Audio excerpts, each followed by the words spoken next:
You know, in the old bowling alleys, I actually set pins as a kid, back when the pins would, you know, the ball would come down, the pins would go flying, the guy would jump down, put them back up. That was me. We grew up, my mother, myself, and my sister. And so we were very close when we were growing up. What she taught me was, you know, be true to yourself, you know, be humble.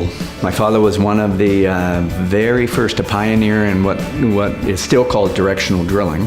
Back when my father did it, it was all mechanical. And they didn't do horizontal wells then, but they would kick wells around stuck pipe, and he was quite well known for being a pioneer in that business.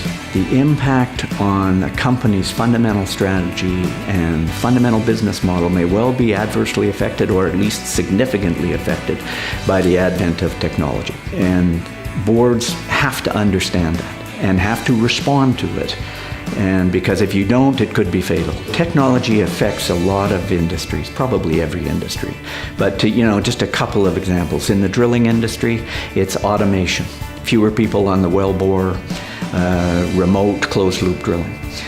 In financial services, it's the rise of fintech. In transportation, it's the rise of the autonomous vehicle. But there's thousands of examples. What I think, though, is that with that come adverse consequences.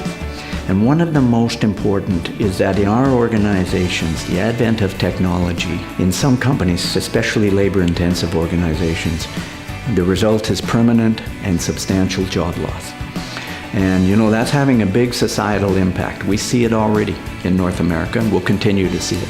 I don't have all the answers, but I do know the boards need to be aware of that and what's happening around them. The people who are producing these guidelines and views, you know, they're not necessarily wrong.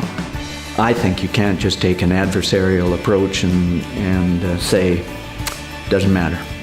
Rather, I think you have to have the debate. It's one of the issues, one of the trends, one of the challenges that all boards have to deal with, and that is this rise of public skepticism. And there's lots of reasons for it. Some of them are just well-publicized incidences of corporate misconduct. Sometimes it's, you know, we're tainted with the same brush that taints politicians and governments. But regardless of the reason, it's critically important that we understand that we cannot just accept this skepticism. This skepticism manifests itself for companies in a variety of ways. It increases government scrutiny, government regulation of our businesses, and external scrutiny. And none of that can be healthy. And as a consequence, we have to be very careful. Organizations thrive and prosper on the shoulders of the trust and confidence and respect of external stakeholders. That's why we exist. And if we lose that, we lose everything.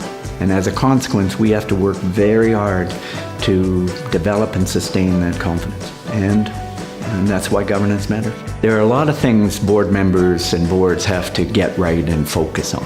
Part of the problem is that we sometimes dilute the effort by trying to focus on too many things. And so I've always said, boards have to only get two things right. And that's the strategy of the company and the people. If you get those two right, you've got a pretty good chance of being successful as a company and as a board. That would be the advice I'd give.